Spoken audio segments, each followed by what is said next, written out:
Hello, good afternoon. Kumusta po tayong lahat? So, na-miss ko po kayong lahat. So, mga past 2 weeks, hindi po ako nakakapag-upload talaga. So, praise God, salamat sa Lord dahil ako po ay medyo naka-recover na. Hindi naman sa inyong lahat, ako po ay nagkasakit. So, talagang sadyang ganon.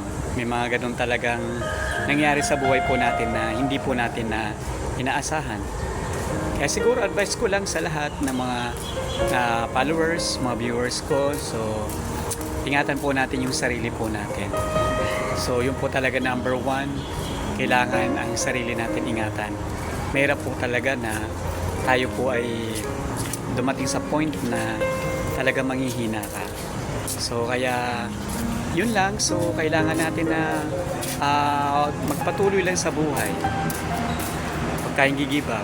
Kahit anuman mga problema, mga dumarating sa buhay po natin. So, hindi naman siguro ibibigay po ng Diyos na hindi po natin kaya yung mga problema na yan. Kaya, kung tayo, kami especially sa family ko, marami po kaming mga masasabi natin na talagang nayayanig talaga sa mga problema. Pero, sabi ko ang prayer ko, Lord, hindi mo ibibigay sa amin itong mga problema na ito na hindi po namin kaya. Salamat sa family ko na patuloy pa rin nandyan. Nakaalalay sila sa akin, lalo ng asawa ko. Maging matatag ka. Walang ibang tutulong sa sarili mo, kundi ikaw lang. Kami nandyan lang kami to support. Pero ikaw pa rin. So, ang gawin po natin, so kailangan natin na magbalik loob sa Panginoon. Dahil minsan kasi wala na po tayong time. Maglingkod, mag-church, wala na. Kaya to encourage sa lahat, lalo especially sa family ko, pag tayong bibitaw, kung ano man mga problema na yan na nasa paligid po natin, marami mga taong involved.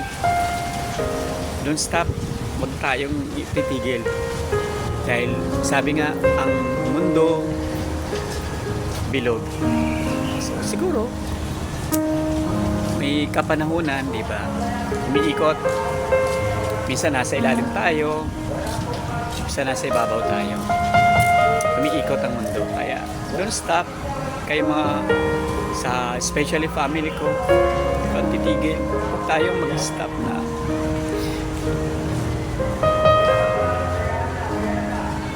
Ang Lord nandyan. Andalan tayo. Huwag lang tayong titigil. Dahil ako talagang nag-suffer ako na. Nanghina ako. Pero sabi ko, Lord, gagamitin mo pa rin ako. Gusto ko pa rin maglingkod sa iyo. Bigyan mo ko ng natural strength na naibalik mo sa akin. Yung lakas ko habang nabubuhay ako dito sa mundo na ito. Magpapatuloy ako na maglilingkod sa iyo. So, salamat sa inyo, salamat sa lahat. Family ko, sa mga taong nakapaligid sa akin. Kahit hindi ko sila banggitin, alam nyo kung sino po kayo na sumusuporta sa akin. Ang Diyos naman nagbabalik sa inyo niya. Kaya salamat sa followers, sa mga viewers ko. So, wag lang tayong titigil. Don't give up. Patuloy ka lang. Basta ang Diyos ang kasama ko, hindi ako kailangan mag-worry. Yun lang siguro mga kapatid, may share ko. Salamat sa inyong lahat. Thank you, Lord.